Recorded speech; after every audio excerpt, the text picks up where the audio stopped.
and all the honorable members of this great house. Number one, I want to talk about Baraza. This one is a scam. His name alone is a scam. There's a guy who normally complains. Those speak English. They don't understand. Speak English. Thank you, Mr. Speaker. I want to start afresh now, and I'll use the simplest terms possible. Baraza is a hyena hiding in a sheep's skin, because this very animal stole from public funds, and that's the very reason as to why he's saying that he's going to work with the government. Working with the government is not an issue, only and only if he will perform, because all the counties have their allocations, and you can't lie to us. Even the best performing governors, Gladys Wangaya, not even in a single day has he declared in a broad daylight that she is going to work with the government. So Baraza, just come out clear, say that you are going to hide, you are going to wear sheepskin, yet you are a wolf or a hyena. Jambo lingine,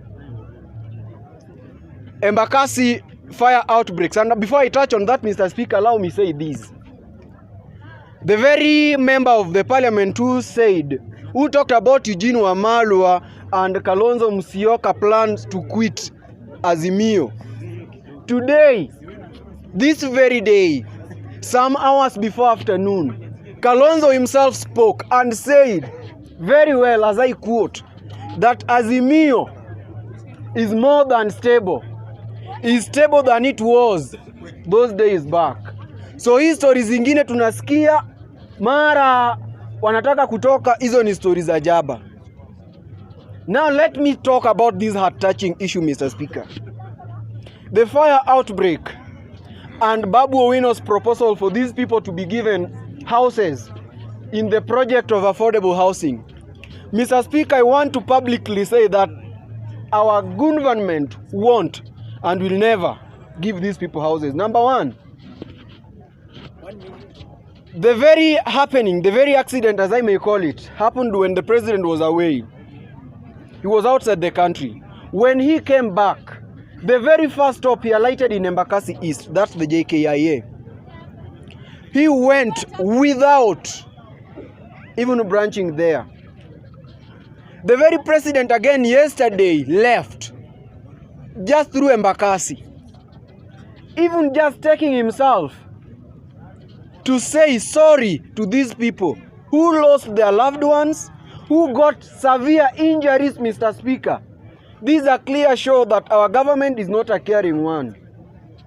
And Mr. Speaker, these are clear show because the other time we saw our neighboring president, Samia Hassan Suluhu, when the floods broke, she left a foreign meeting ili akuje kuokoa watu wake.